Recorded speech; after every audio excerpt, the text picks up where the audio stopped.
Bienvenue à l'émission À part égale, l'émission du réseau Parité 1-1 du groupe La Poste. Aujourd'hui, j'ai l'honneur de recevoir parmi nous Mathieu Palin. Mathieu, bonjour. Bonjour. Mathieu Palin, vous êtes journaliste et romancier. Vous êtes auteur de la série podcast des hommes violents, mais aussi de Nos pères, nos frères, nos amis, sur la violence faite aux femmes, qui est sorti en 2023. Et puis récemment, Les hommes manquent de courage. Vous êtes rendu donc, pendant 4 ans dans des groupes de parole destinés à des hommes condamnés pour violence. Et donc, vous avez toujours été autour de ce thème récurrent, finalement, autour de la violence des hommes. Pourquoi ce titre, Les hommes manquent de courage, et pourquoi ce thème que vous travaillez régulièrement depuis quelques années ? Alors le titre, c'est toujours quelque chose que je choisis en dernier, donc c'est une fois que le texte est terminé, on essaye de trouver le meilleur titre. J'avais un titre que j'estimais être magnifique et qui m'a été retoqué par tout le monde dans la maison d'édition, en me disant personne ne comprendra rien, donc relis ton texte et tu trouveras le titre dedans. Et c'est une phrase qui est prononcée par l'héroïne, Jessie, à un moment très particulier que je ne vais pas développer parce que c'est plutôt sur la fin du livre. Mais elle le dit pour une bonne raison, et finalement, c'est vrai que l'actualité de ces derniers mois m'a plutôt donné raison quand j'ai choisi ce titre. C'est vrai que les hommes manquent de courage, c'est une généralité, et donc c'est à la fois faux et un peu vrai aussi, comme beaucoup de clichés. Disons que les hommes manquent pas de courage forcément pour aller faire la guerre, mais il y en a un certain nombre qui manquent de courage parfois quand il s'agit d'assumer un enfant ou tout simplement d'assumer ses responsabilités. C'est un peu ce qui arrive, les deux d'ailleurs, ce qui arrive dans le cas de Jessie, l'héroïne de ce roman, qui en effet est un personnage qui arrive aussi dans ma vie d'auteur parce que j'ai réalisé avant ce podcast et écrit ce livre sur les violences faites aux femmes. Donc il y a une certaine forme de continuité, ouais. Mais pourquoi ? Enfin, qu'est-ce qui vous a donné envie d'aller déjà faire de l'investigation sur ce thème-là ? Il y a quelque chose dans votre vie où vous êtes questionné, enfin... Alors, il y a quelque chose dans la vie en général qui s'appelle le mouvement MeToo, Oui. qui a commencé en 2017 aux États-Unis, qui a pris de l'ampleur.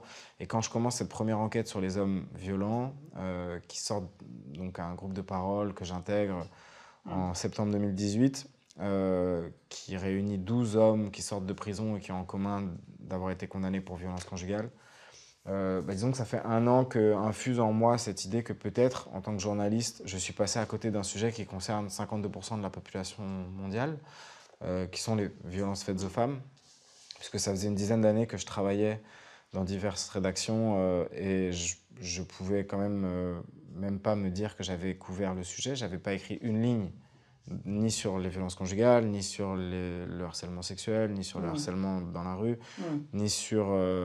les viols, ni sur le féminicide, pas non plus sur l'inceste. J'étais quand même passé à côté. Donc je me demandais pourquoi. En parallèle, j'ai pris conscience que si moi je ne me sentais pas concerné, c'est pas le cas de mes proches, puisque j'ai posé la question à ma mère, à mes sœurs, à ma conjointe, à mes amis autour de moi. Et toutes avaient des histoires à raconter. Toutes se sentaient, elles, directement concernées, puisque les violences, elles les subissaient. Donc je me suis quand même dit qu'il était temps peut-être de réparer les choses. Et donc cette enquête, cette immersion était un point de départ. Et une fois que j'ai commencé à essayer de défricher un peu cette terre, qui était quand même une terre inconnue pour moi, j'ai commencé à comprendre un peu d'où venaient les violences, à me sentir moi aussi un petit peu concerné, à un peu scanner aussi ce qu'avait été ma vie jusqu'à présent, non pas en tant que journaliste, mais en tant que mec.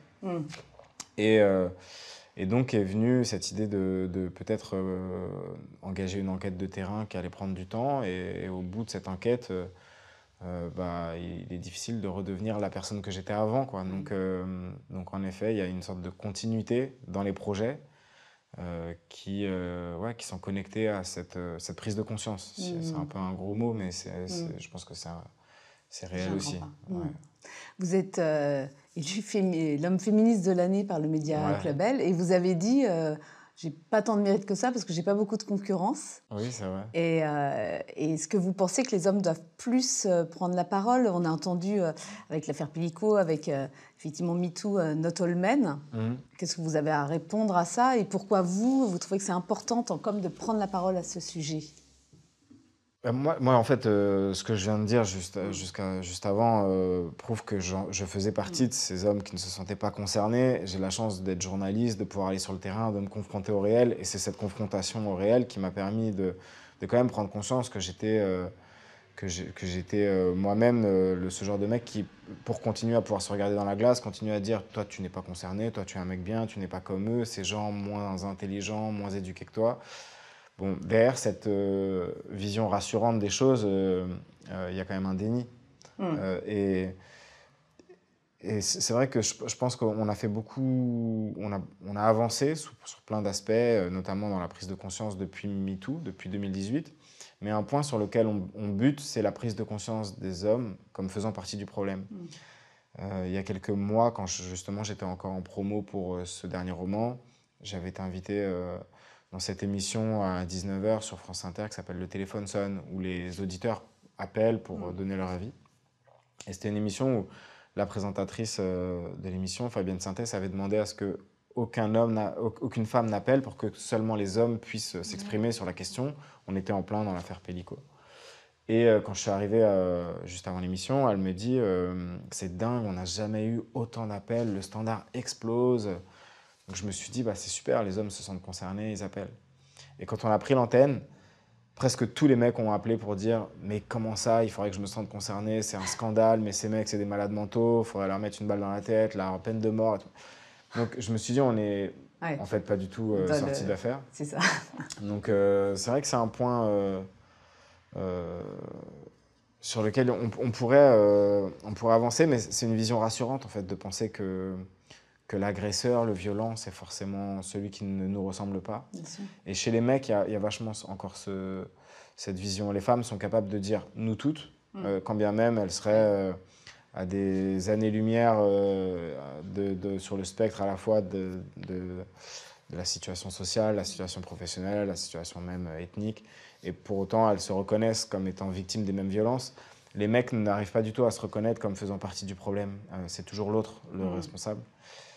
J'ai pas la solution miracle pour que ça change, mais je pense qu'il y a une histoire d'éducation. Et quand je parle d'éducation, je parle aussi d'un point de vue médiatique, au niveau des messages qu'on envoie, que la société envoie. Sont peut-être des leviers sur lesquels on pourrait appuyer pour que ça change. Et déjà, de prendre la parole, c'est déjà un grand pas.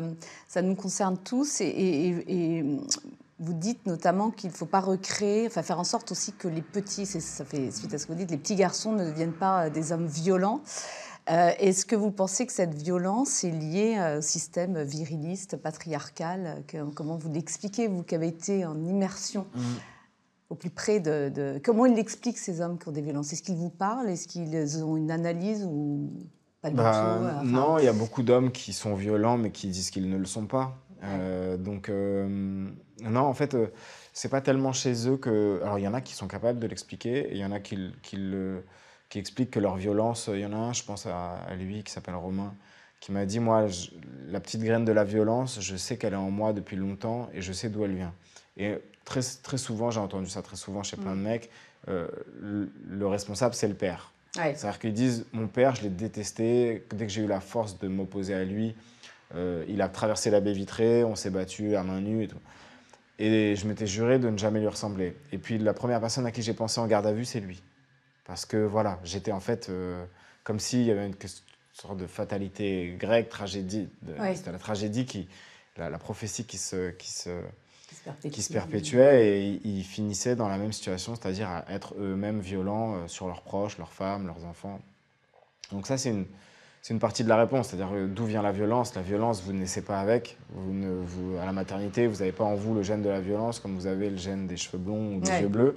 Mais c'est un comportement, et vous pouvez très vite vous en saisir de ce comportement, l'adopter à force d'y être exposé. C'est-à-dire que vous grandissez dans une famille où votre père tabasse votre mère, où vous prenez des tartes parce que vous ramenez des mauvaises notes à l'école, vous vous êtes hurlé dessus, il n'y a jamais de... ça va devenir votre quotidien et ça va devenir complètement banal. Vous n'allez plus y faire attention puisque c'est comme l'air qu'on respire. Ça, c'est une première raison quand même qui vous permet de rencontrer la violence et les risques de la perpétuer ensuite sont démultipliés. Mais en effet, il y a une autre raison, c'est qu'on grandit dans une société qui offre la possibilité aux petits garçons de se saisir de la violence pour résoudre leurs problèmes. On a été encouragé quand même beaucoup par cette société, Ouais. déjà dans les modèles qui nous ont été présentés, mais aussi à plein d'endroits parce qu'il y a une forme d'impunité aussi chez les garçons à se saisir de la violence pour dominer ce qu'ils considèrent comme étant plus faibles, c'est-à-dire les femmes et les enfants. Et donc, oui, on n'a pas forcément besoin d'avoir grandi sous la terreur d'un père tyrannique pour devenir soi-même violent, en fait. La société, dans les années... J'ai même pas besoin de revenir à Très 200 loin. ans, non, juste la société d'après-guerre française est une société extrêmement hiérarchisée dans laquelle le petit garçon comprend que son rôle qui lui a été assigné, en tout cas, même si on lui a pas murmuré à l'oreille, c'est ce qu'il comprend, c'est quand même de devenir le chef de famille, Ouais. au-dessus des membres de la famille, et donc il va asseoir son autorité, notamment par une certaine forme de violence, qui n'est pas forcément une violence de « je mets un coup », qui est une violence de domination. Et ça, je pense que il y en a beaucoup qui, justement, se cachent derrière l'idée qu'ils ne sont pas violents puisqu'ils n'ont jamais mis un cocard à la fille avec Ouais. laquelle ils vivent. Bien Mais sûr. la violence, c'est pas que ça. Bien sûr. Si vous l'empêchez de vivre et que vous la surveillez et que elle a le droit à rien et juste à s'occuper des gamins, bon bah c'est de la violence. Donc oui, la société jusqu'à présent, qui est une société extrêmement genrée, patriarcale, a quand même envoyé un message qui était celui d'une domination des hommes sur les femmes. Et alors, avec ce qui se passe actuellement dans le monde, hein, avec tous les mouvements qui se passent aux États-Unis ou évidemment dans d'autres pays, et même en France d'ailleurs, hein, il y a un rapport qui vient de sortir sur les jeunes hommes de la haute autorité pour l'égalité entre les femmes et les hommes, les jeunes hommes qui reviennent à ces modèles et qui parlent notamment de violence qu'ils l'assument vis-à-vis de femmes. Qu'est-ce que vous pensez? On avait l'impression qu'il y avait une avancée, on a l'impression qu'il y a un très grand retour en arrière. Comment on peut faire bouger les lignes et aller vers plus d'égalité? C'est d'autant plus difficile là, actuellement. Le discours féministe, qui est un discours justement qui rêve un avenir vers l'égalité, avec une égalité salariale, une égalité de statut, une égalité aussi dans les tâches assignées au sein du couple, dans la famille. Si on réfléchit en termes de vase communicant, ça veut aussi dire pour un certain nombre de mecs perdre des privilèges qui sont là depuis très longtemps. Donc il y en a plein qui ne sont pas d'accord, en fait. Et vraiment, il y en a énormément. C'est un mouvement de résistance très conservateur qu'on voit aux États-Unis, qu'on voit en France, et qu'on voit aussi chez un certain nombre de jeunes garçons, parce que le message envoyé par les masculinistes, c'est un message très simple. Pour reprendre des mots de Donald Trump, c'est presque un message de bon sens. C'est-à-dire, un mec, un vrai, c'est gagner beaucoup d'argent, rouler dans une Ferrari et être autoritaire pour que les femmes, parce que les femmes, elles aiment l'autorité. Bon, ce message-là, il est simple et il est presque risible, tellement il est caricatural, mais en fait, il est facile à comprendre. Si vous êtes avec un contre-discours féministe qui dit, mais en fait, la société dans laquelle on pourrait tous être heureux, c'est pas une société dans laquelle on a une norme comme ça qui est faite d'injonction à la masculinité, d'injonction à la féminité, dans laquelle finalement tout le monde est un peu malheureux parce que c'est un idéal inatteignable. Mais vous allez voir, à force de travail et d'éducation, on va arriver... Bon, bah, ce message-là, il n'est pas simple à comprendre. En fait, et puis il est beaucoup moins sexy que le message de... mais t'inquiète, suis mes conseils et tu vas gagner beaucoup de thunes et tu vas rouler en Ferrari. Donc, que les gamins, entre guillemets, de 10, 11, 12, 13, 14 ans aient envie de croire à ce modèle qui ferait d'eux des champions et des hommes forts et respectés et virils, des mâles alpha, ça ne m'étonne pas tant que ça, en fait. C'est pas pour autant qu'il faut abandonner le combat.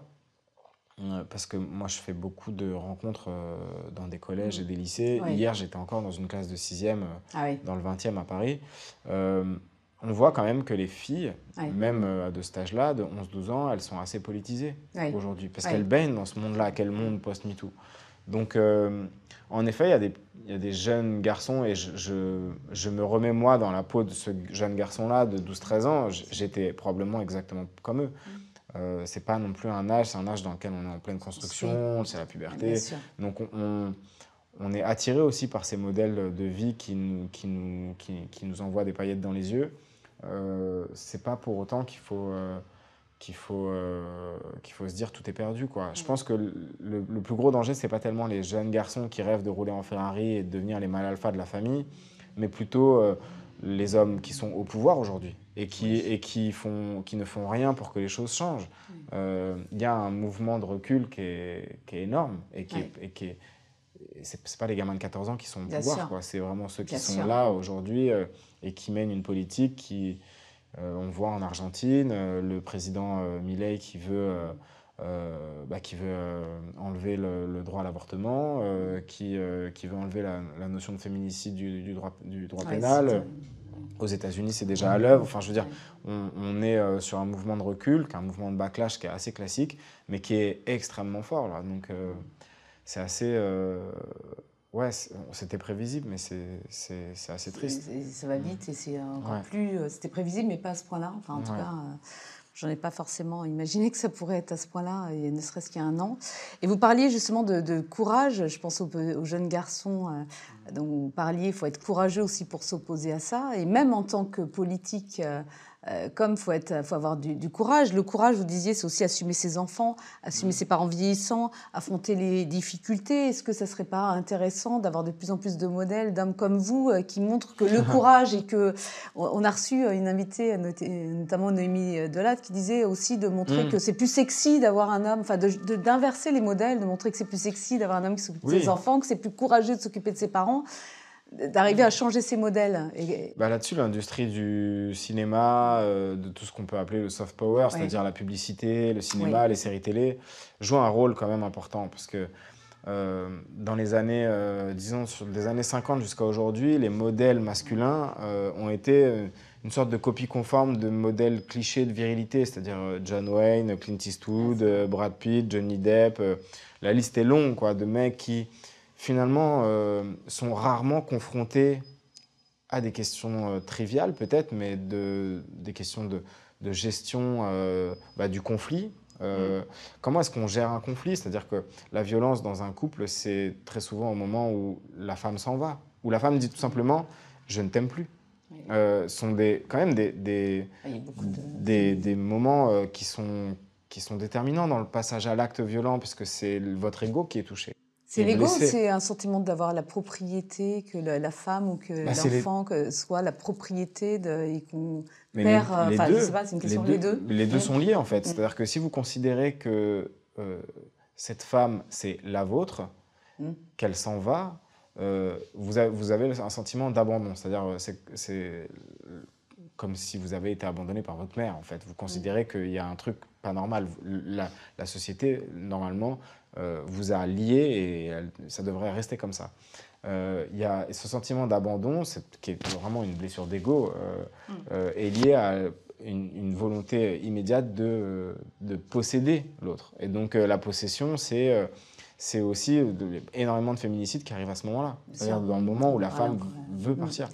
Donc, et ça, en fait, quand j'avais commencé à réfléchir à ces questions de représentation, on voit très peu de situations dans lesquelles Brad Pitt se fait quitter et il doit gérer ça, dans lesquelles Johnny Depp se fait quitter et il doit gérer le conflit. Donc il y a des situations de la vie de tous les jours qui échappent complètement à ce spectre-là, qui est celui des influences, ou en tout cas des représentations.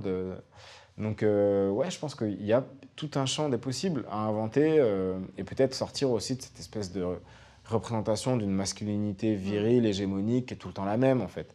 Moi, je discutais avec un médecin hier qui me disait que lui, il voit passer beaucoup de patients qui lui disent « mais moi, je comprends pas pourquoi mon taux de testostérone, il est pas il est à 7 picogrammes, ou je sais plus comment on dit, alors que la norme, c'est entre 7 et 14. » Il lui disait « mais bah, vous êtes dans la norme, en Ouais. fait. Ah, mais non, non, mais ça va C'est pas pas du assez. tout, c'est pas assez. Moi, je peux pas, moi, je suis un 14, quoi. Je peux pas être un 7. Et Ah, donc, c'est fou ça. oui, mais en fait, c'est Ouais, fou et c'est banal. Vous poussez la porte de n'importe ouais, quelle salle de sport, vous oui, voyez que des mecs qui rêvent que d'être des 14, quoi. Donc, c'est vrai. et donc, Des 14, ouais. et je veux dire, je leur jette pas la pierre. C'est pas Oui, eux qui sont seuls comme ça, comme des graines germées dans du coton, qui se sont dit je veux devenir comme ça. C'est-à-dire, il modèle. y a des milliards d'influences qui rentrent en ligne de mire pour que le corps qu'ils veulent, c'est celui de Schwarzenegger. Ouais, Et encore, c'est une référence de vieux mec de sortir ce nom-là. ouais. J'imagine qu'ils ont des références encore beaucoup plus actuelles. Ah oui, Mais tout ce qui est sur les TikTok et compagnie, voilà. enfin tous Donc, dans les réseaux aussi. Enfin, on donc voit beaucoup de modèles. je pense qu'en effet, là-dessus, il y a énormément de choses à faire. Et à inventer en termes de scénario, en termes Ouais. de mise en scène, de dialogue. On est sur la question du consentement, par exemple. J'ai entendu beaucoup de discussions là, de scénaristes qui se disent comment est-ce qu'on pourrait rendre sexy le consentement sans passer par cette espèce de cliché de il faut vous signer un contrat avant qu'on puisse Exactement. faire l'amour. Bah non, il y a potentiellement des trucs qui peuvent être inventés, qui n'ont jamais été mis en scène. Pour jusqu'à présent, mettre en scène deux personnes qui font l'amour, c'est souvent quand même le mec qui va prendre la femme et la forcer jusqu'à ce qu'elle cède et que finalement ça se passe bien. Bon bah, je sais pas, il y a des trucs à inventer et des scénarios aussi à écrire pour qu'on propose au public des manières de faire qui ne soient pas systématiquement celles qu'on avait déjà il y a 10, 15, 20, 30 ans, quoi. Et ça bouge pas beaucoup quand même, parce que même dans les films récents, où on a toujours quand même ce modèle de l'homme fort. Bah, ça bouge un peu Enfin, parce un peu, que mais bah, ça bouge un peu aussi parce qu'il y a plus de femmes qui oui, ont le droit oui, d'écrire des films c'est et de vrai. les réaliser. Donc il y a quand même C'est vrai. mais ça reste aussi un milieu, il n'y a pas que la politique, ça reste un milieu Bien sûr. assez conservateur aussi, le Bien cinéma. sûr. Et il y a des femmes aussi qui veulent pas que ça bouge. Comment vous expliquez ça? Bah, elles ont baigné dans la même société que les mecs. Et il y a aussi il y a aussi un phénomène, je pense, assez naturel. J'ai relu cette tribune qui était parue en janvier 2018, qui était signée par 100 femmes sur la liberté d'être importunée et la culture de la galanterie à la française et tout. Bon, elle a vraiment vieilli, cette tribune. Aujourd'hui, on se rend compte en 2025 que probablement la majorité des femmes qui ont signé cette tribune-là, elles la signeraient peut-être plus. Mais ce qui ressort de ces mots et de cette prise de parole, c'est quand même l'idée que nous, de la vieille génération, avons survécu à cette société masculiniste et on n'en est pas morte. Donc Ouais, c'est pourquoi ça. vous, les jeunes, vous plaignez aujourd'hui? Vous pouvez tout à fait être comme nous et devenir quelqu'un. Mais ce qui, à mon sens, n'est pas tellement une solution. C'est pas parce que tout le monde n'en est pas mort qu'il faudrait Bien sûr. refaire la même chose, quoi. Donc il y a un certain nombre de femmes de pouvoir qui ont été qualifiées d'ailleurs de femmes puissantes, qui finalement ont réussi à atteindre ces sommets-là en devenant des hommes, presque, en acceptant de répéter une espèce de mécanique de domination qui est une mécanique assez masculine. Bon, bah, je pense que c'est pas forcément la solution et c'est pas forcément un modèle qu'il faudrait montrer pour dire voilà, les petites filles, si vous voulez devenir quelqu'un, devenez cette femme qui a renoncé à tout, et qui a en effet un poste de direction, mais en devenant un homme comme les autres. Ouais. Bon, bah, c'est peut-être pas la solution. Ouais, c'est Donc, ça. Est-ce que vous pensez s'il y a plus de femmes, parce que nous on est un réseau parité, on a vocation à permettre, à favoriser l'égalité professionnelle entre les femmes et les hommes, et aussi à faire monter des femmes dans la hiérarchie, à prendre des postes de direction, mais des femmes qui soient comme elles sont et diverses. Est-ce que vous pensez que ça aura quand même un impact sur l'évolution aussi de la société? Est-ce que vous avez un bah avis oui. à ce sujet? Ah bah, j'ai un avis, oui. Ouais. Mon avis, c'est qu'il faudrait que cette société, elle soit égalitaire pour qu'elle puisse l'être aussi dans les familles. Ouais. C'est-à-dire qu'on parle de violence, mais la société déjà est violente. En fait, une société dans laquelle tous les postes de direction sont occupés par des mecs en costard de 50 ans chauves, c'est une société quand même qui envoie un message. Ouais. Donc il faut bien sûr qu'on arrive à une égalité aussi dans les représentations, et ça ne veut pas dire, je le dis crûment, mais ça ne veut aussi pas dire uniquement des hommes et des femmes blancs. Ça veut dire une représentativité aussi du pays, une diversité, parce que donner envie, c'est aussi un jour voir quelqu'un qui te ressemble. Bien sûr. Je pense au tennis, par exemple, qui est un sport qui a été exclusivement blanc et un sport de catégorie socio-professionnelle assez élevée. Quand Billie Jean King, quand les sœurs Williams sont arrivées sur le circuit, elles ont donné aussi envie à des petites filles noires de jouer au tennis. Et on a eu des numéros 1 mondial depuis noirs. Ouais. Donc, pour donner envie, il faut avoir des modèles, pour se dire c'est possible. Et donc, c'est à tous les niveaux justement de direction qu'il faut qu'on puisse avoir accès à des modèles et pouvoir se dire cette fille, elle me ressemble, j'ai bien envie de devenir comme elle, d'arriver à son niveau. Alors justement, moi je pose toujours cette question, est-ce que vous avez un rôle modèle ou quelqu'un qui vous a inspiré, qui vous inspire encore aujourd'hui? Oui, j'en ai eu plein en fait. À différents moments de ma vie, quand j'étais petit et que j'étais à fond dans le foot, mon rêve c'était de faire un contrôle orienté comme Zinedine Zidane Ouais. sur un terrain de football. Ensuite, j'ai voulu devenir journaliste et j'avais Florence Aubenas comme ça, Ouais. tout en haut de la pyramide de ce qui pouvait se faire dans ce métier. Et je continue de penser qu'elle est encore très au-dessus du lot. Donc une femme. Donc une femme, oui, Ouais, bien ouais, sûr. ouais. Après, il y a beaucoup de gens que j'admire. Ouais. Je suis, en grandissant un peu moins, je pense que c'est bien d'avoir des idoles quand on est petit, parce que ça permet d'être amené à rencontrer ces gens, à lire ce qu'ils font, à regarder ce qu'ils font, à en être inspiré. Et on est, nous, des machines à imiter, je veux dire, les êtres humains. Et donc, admirer quelqu'un, c'est aussi essayer de prendre tout ce qu'il y a de bon chez lui. Donc, j'ai beaucoup eu ça quand j'étais petit, à plein de niveaux.